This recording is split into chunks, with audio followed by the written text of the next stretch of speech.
Salut et bienvenue dans Kairos Équitation, le podcast où chevaux et humains s'inspirent, se rencontrent et avancent ensemble. Moi c'est Léa, je suis coach en équitation comportementale et en technique Alexander. Je suis installée en Bretagne accompagnée par un beau troupeau de chevaux qui vit en semi-liberté. Ici, sur ce podcast, j'ai envie de te partager des réflexions, des sujets, des expériences importantes pour moi. Salut, j'espère que tu vas bien.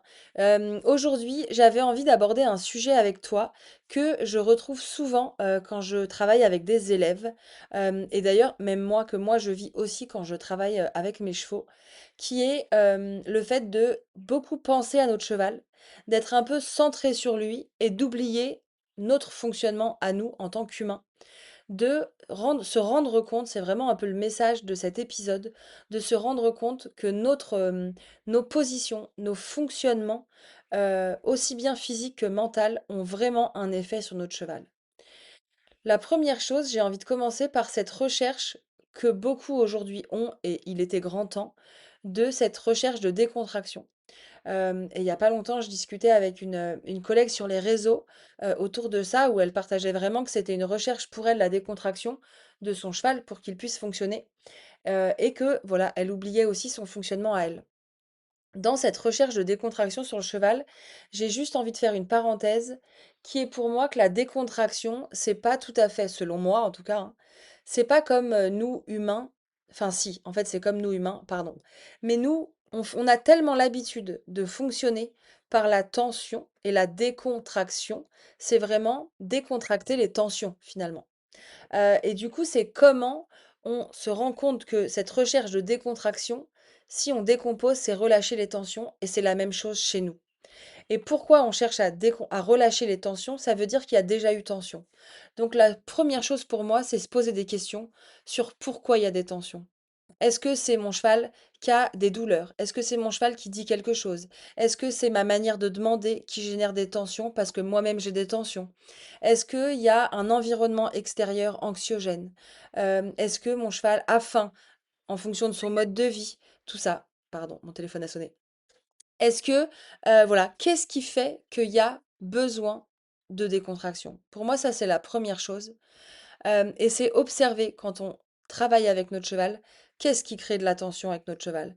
Est-ce que en soi, c'est normal, quand, moi j'ai des choses à aller faire qui sont un peu challengeantes, tout ça, je peux avoir des petits pics de tension. Ce qui est intéressant pour moi, c'est pas d'éviter la tension, c'est quoi le temps que je mets à me décontracter? Quel temps met mon cheval à monter en tension parce que pour X ou Y raison, mais combien de temps il met à redescendre, à se relâcher? Et pourquoi c'est intéressant et important, primordial, de chercher cette décontraction, donc ce relâchement de tension pour notre cheval et pour nous, encore une fois, c'est parce que pour moi, quand on est tendu, eh ben, on ne peut pas fonctionner. Quand on est tendu, on n'est pas disponible sur du long terme. Quand je dis long terme, c'est pas des mois, des années, hein. C'est même quelques minutes.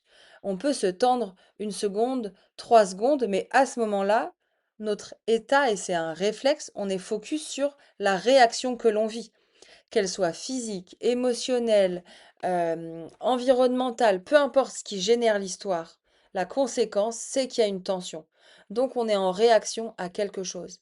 Quand on est en réaction, et quand je dis on, mais le cheval c'est pareil, on n'est pas disponible ni à la communication, ni à l'apprentissage, ni à la connexion. On est disponible à juste notre survie, entre guillemets, ou à gérer cette tension. Et ça, je trouve ça hyper important de se le rappeler et de le dire. Et c'est vraiment, ça fait partie de mon message aujourd'hui. C'est comment déjà je prends conscience que pourquoi c'est important de chercher la décontraction. C'est parce que mon cheval, comme moi, pour fonctionner, pour communiquer, pour interagir avec moi, avec lui dans son fonctionnement, il faut que déjà il ait relâché ses tensions. Et ça, c'est notre responsabilité à nous, d'humains qui faisons des choses avec notre cheval, de chercher ça. Encore une fois, non pas à éviter la tension. Si je tirais un peu un gros trait, ça serait comme éviter le conflit avec un humain, éviter de dire ce qui est peut-être des fois difficile à dire, et on n'est pas responsable, entre guillemets, de comment l'autre y prend la chose, donc comment le cheval le prend, mais on est responsable de ce que l'on dit, de comment on le demande, que ce soit avec un autre humain ou que ce soit avec le cheval. Si je veux demander à mon cheval un départ au galop, en fonction de comment de le demande, ça va avoir une réaction chez mon cheval qui va être plus ou moins, qui va générer plus ou moins de tension. Et en fonction, soit la tension, elle reste et ça va se figer, se contracter. Je vais avoir un cheval qui va fonctionner par la force. Je parle même pas encore de moi pour l'instant. Ou alors je vais avoir un cheval qui va se tendre pour se mobiliser pour partir, mais qui va développer non pas de la tension dans le temps, mais du tonus. Juste le fonctionnement, l'énergie nécessaire à la demande, à la situation. Donc, c'est 2 directions différentes. Il y en a plein à l'intérieur des mêmes, mais c'est un peu 2 caps différents, par la tension ou par le tonus. Hem et je trouve que ça change fondamentalement, forcément, la l'interaction qu'on a avec notre cheval, clairement la qualité de notre équitation. Clairement, quand on met un enrainement à un cheval, les reines allemandes, moi j'ai beaucoup monté en reine allemande, pendant mon BP ou, pendant, voilà, surtout pendant mon BP. Je crois qu'en vrai, c'est le moment où j'ai le plus monté, enfin, c'est le seul moment où j'ai monté en enrainement. Et du coup, j'avais des rênes allemandes et clairement, mon cheval, il était dans une attitude qui générait de la tension. C'était pas une attitude choisie, c'était une attitude imposée. Et mon cheval, comme je le contrains à se mettre dans telle attitude avec l'enraînement, c'est un exemple, hein, l'enraînement, mais bidouiller avec ses mains, serrer fort ses mains, demander un truc alors que le cheval, par plein de signaux, par plein de comportement et de posture, il me dit que clairement, c'est pas comme ça, c'est non, ça fait mal, ça génère des tensions, peu importe l'interprétation, mais il y a des tensions qui émanent de son corps. L'enraînement, il contraint malgré ça. Donc le cheval, il a pas le choix de se contraindre à cet enraînement. Donc forcément, un cheval avec des enraînements génère des tensions, crée des tensions et apprend à fonctionner avec. Donc c'est aussi se poser la question, nous, cavaliers, humains, garants de la sécurité de nos chevaux, qu'est-ce que l'on décide de proposer à nos chevaux? Belle. Plus, est-ce qu'on veut fonctionner sur de la tension, donc en forçant, par le figement, par la contraction, tout ça, ou est-ce qu'on veut quelque chose qui fonctionne et qui soit souple, qui soit fluide, qui libère de l'espace et qui permette le mouvement? Parce que la tension, pour moi, elle ne permet pas le mouvement. Elle, elle est sur un mouvement qui est restreint, sur des espaces tout serrés. C'est un peu comme qu'on travaille nos chevaux dans une boîte à chaussures ou même dans une boîte à sardines. Et là, vraiment, il y a un exemple concret, je trouve, dans les déplacements latéraux, que ce soit session à la jambe, épaule en dedans, peu importe lequel. C'est comme on demande des choses qui sont limitées dans l'espace. Tu vois, le départ au galop, il peut prendre de l'ampleur, l'amplitude peut être différente, le cheval, il va avoir un fort mouvement. Les déplacements latéraux, en tout cas moi, dans, le petit niveau, j'ai envie de dire, d'équitation qui est, selon moi, juste santé pour le cheval et je suis pas dans un dressage de performance, à mon niveau à moi, et ben, il y a vraiment cette notion de c'est pas parce que c'est précis, c'est pas parce que on va travailler sur peu de distance, sur peu d'espace qu'il ne faut pas l'envisager, l'imaginer. Et c'est pas parce que c'est précis, concentré qu'il faut se rétrécir. Et le déplacement latéral, les déplacements latéraux, je trouve que c'est vraiment un endroit, où ça met tellement en lumière le fait de rétrécir, de se tendre, de se figer sous prétexte de précision. Et encore une fois, la précision, elle part aussi par l'envie souvent de bien faire. Mais juste, c'est pas parce que c'est précis et minutieux qu'il ne faut pas oublier qu'on est sur un cheval, ça prend de la place, c'est long, c'est large, tout est multidimensionnel. Et ça part de nous. Pour moi, c'est hyper important de penser, de rechercher à relâcher les tensions, à fonctionner non pas par l'attention, mais par la décontraction qui va permettre le tonus et la disponibilité. Encore une fois, pour moi, la décontraction est une étape. La disponibilité, c'est ça qu'on cherche. Un cheval disponible, autant physiquement que mentalement, qui est capable de donner le meilleur de lui-même. Pas, dans une meilleure séance, c'est pas forcément, on n'est pas obligé de faire des grandes choses encore une fois, hein, mais qui va se donner à 100. C'est un peu comme moi, là je te parle avec mon podcast, je suis entièrement avec toi. Et ça me donne de la joie et du plaisir parce qu'il y a de la disponibilité. La tension, elle coupe du plaisir, elle coupe de la joie, elle amène de la rigidité et du figement. Et encore une fois, l'équitation, c'est un sport du mouvement, donc on est loin du figement. Euh, du coup, dans cette quête de disponibilité et de fonctionnement du cheval, c'est encore une fois hyper important d'avoir ça comme fondation et comme base de travail, j'ai envie de dire. Donc si déjà on a un cheval qui est tendu, azimuté, qui a la nuque à 4 étages, qui a les yeux exorbités, je fais vraiment le pire scénario, qui a la tête là-haut, qui a le cul serré, et tout ça, il n'est pas disponible pour faire un déplacement latéral, selon moi en tout cas. Peut-être que ça peut être une proposition pour l'occuper, mais l'occuper à quoi? C'est quoi la tension à la base qui génère ça? Donc peut-être que le déplacement latéral est une bonne stratégie si on prend conscience qu'on a de la tension et que pourquoi on a de la tension et pourquoi le déplacement latéral serait la meilleure option. Pour moi, la décontraction, elle se fait dans le mouvement. Donc, ça peut être de ralentir le rythme s'il est très élevé plutôt que de chercher l'engagement.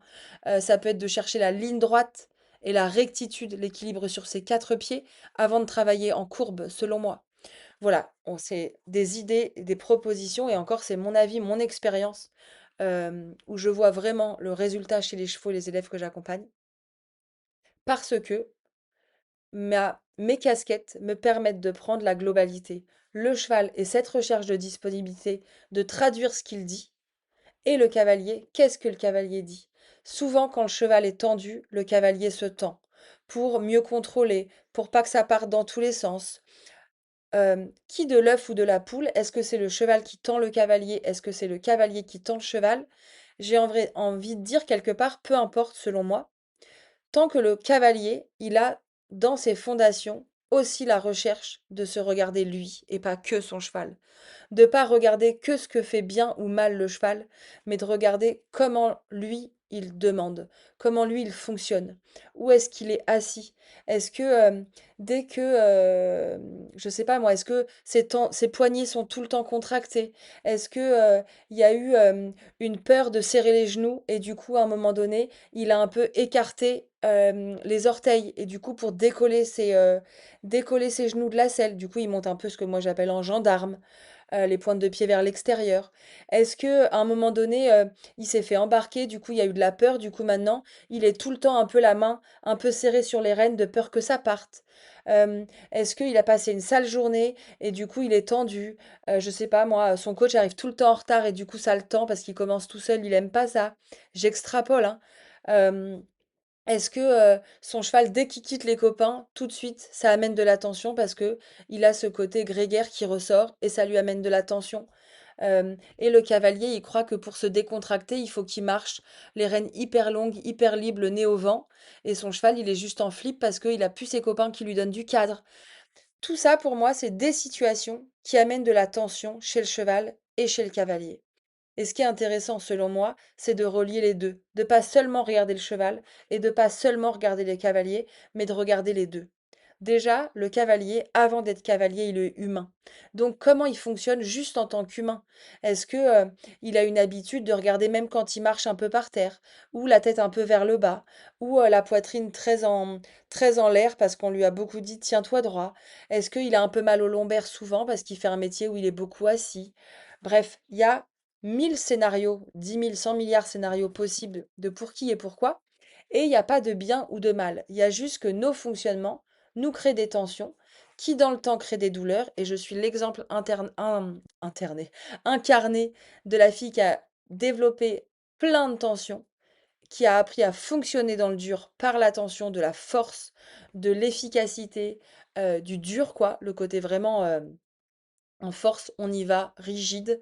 Hem et que ça a créé tellement de douleur chez moi. Moi, j'avais mal au dos, très souvent, aux chevilles, et la technique Alexander de me regarder dans mes fonctionnements et pas juste dans ce que je faisais bien et mal, parce que ça me regardait en me disant: «Tu fais mal ci, tu fais mal ça, tu devrais faire ci, tu devrais faire ça», je me regardais. Mais c'était pas positif, c'était juste du jugement, et ça ne m'apportait rien hormis me sentir mal. Mais de me regarder dans comment je fonctionne, pourquoi j'ai mal au dos, comment je me tiens, est-ce que je me tiens debout ou est-ce que je suis debout, est-ce que je suis assis sur mon cheval ou est-ce que je me tiens assise, Est-ce que je trotte enlevé avec mon cheval parce que juste je sors de ma selle ce que me donne mon cheval ou est-ce que je cherche et je génère trop d'énergie, des tensions à sortir de ma selle? Tout ça, c'est des exemples de tensions que nous, cavaliers, on met. Hem, j'ai eu aussi des élèves où, dans les tournants, de peur que leur cheval, tombe à l'intérieur et ben, ils regardent l'intérieur de leur cercle en voulant s'en éloigner. J'extrapole un peu, je sais pas si tu as l'image, mais il y a vraiment ce: on va à droite sur un cercle à droite, on va à droite, on va à droite, je tiens l'épaule, mais dans tenir, il y a tension et ça manque de confiance de soi, de se dire bah, je vais pas être capable de récupérer l'épaule quand elle tombe, donc je la tiens avant qu'elle tombe, et j'ai pas confiance en mon cheval, donc je la tiens. Tuteur automate, si tu fais ça à chaque fois, forcément ton cheval il va tomber sur son épaule droite ou sur son épaule intérieure vu que tu es toujours là pour la tenir. Donc comment je muscle la capacité à mon cheval à se tenir tout seul et moi à me tenir toute seule et à finalement être sur mon cheval et à épouser ma courbe, ma ligne droite, sans me déséquilibrer vers l'intérieur, voulant bien faire avec cette épaule qui tombe. Donc c'est vraiment comment je me regarde moi en tant que cavalier, dans mes fonctionnements avec mon cheval, pas seulement ce que fait mon cheval ou ce que ne fait pas mon cheval. Et une des grandes phrases, des grands tips, des grands mantras à se coacher ou à se répéter quand on à la moindre tension, c'est qu'est-ce que je peux faire de moi? Avant même de parler de tension. C'est juste là, je sens que ça part en vrille. Qu'est-ce que je peux faire de moins? Ça ne veut pas dire qu'on abandonne le bateau et qu'on laisse notre cheval dans la merde. Pas du tout. C'est juste moi là, qu'est-ce que je peux relâcher? C'est la deuxième phrase. Qu'est-ce que je peux relâcher comme tension qui est inutile? À minima, elle est inutile. Sinon, elle est parasite et sinon, elle est même anxiogène. Pour moi, il y a vraiment une échelle de progression dans nos tensions qu'on fait sans s'en rendre compte. Et vraiment avec mes élèves qui viennent chez moi ou que j'accompagne avec leurs chevaux à l'extérieur, tout ça, c'est vraiment cette vision globale de comment fonctionne ce couple. Comment fonctionne le cheval pour être bien dans sa tête, bien dans son corps et interagir avec son cavalier et être partenaire des projets. Et comment l'humain, il communique avec lui-même et son corps. Quel geste, quel fonctionnement, posture il a de conscient et qu'est-ce qui est devenu habituel, réflexe et il s'en rend même pas compte et à quel endroit l'humain croit faire bien, bien demander, comme cette histoire d'épaule à l'intérieur, de se dire je la tiens, et au final, il génère ce qu'il ne veut pas, ce qu'il veut éviter finalement. Et ça, je trouve ça hyper intéressant, de comment, ouais, de comment on peut fonctionner avec notre cheval. Et pour moi, c'est vraiment se ramener encore à notre responsabilité. On est vraiment responsable d'être avec notre cheval. On est responsable de ce qu'on lui demande, de comment on le demande, mais on n'est pas responsable de du résultat que le cheval fait. Des fois, on peut faire tout bien, on croit faire tout bien, et pour autant, il y a un truc qui se passe pas bien. Eh ben, c'est pas grave. On est responsable de ce que nous, on a fait et de comment on l'a fait, pas du résultat. Parce que, encore une fois, en tout cas moi, dans mes élèves avec qui je travaille, ils veulent tous bien faire. Ils aiment tous leurs chevaux. Ils veulent tous réussir en fonction de leur projet. Il n'y a pas un qui veut, entre guillemets, faire du mal à son cheval ou l'envoyer au casse-pipe.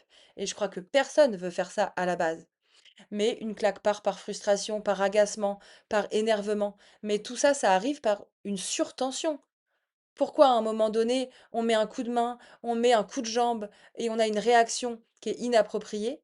C'est parce que la cocotte, elle est montée trop pleine et que Hem, on a, c'est une surenchère de tension sur tension. À un moment donné, on n'en peut plus, normal. Mais comme le cheval, à un moment donné, le cheval, il a dit par plein de signaux là: «Ça va pas là, aïe aïe aïe, ah ci, ah ça», tout son corps bouillonne. À un moment donné, sa réaction, c'est de péter en l'air, c'est de se barrer plein cul. Mais avant de faire ça, il y a eu plein d'autres signaux de tension.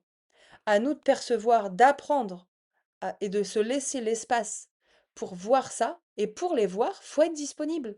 Si nous, à cheval, dessus ou à côté, on est déjà surtendu, on n'est pas disponible pour voir ce que notre cheval a à nous dire. Si notre cheval, il est surtendu, il n'est pas disponible pour percevoir ce qu'on lui demande aussi. Et ça, je trouve ça hyper important et je suis vraiment contente de te partager ça.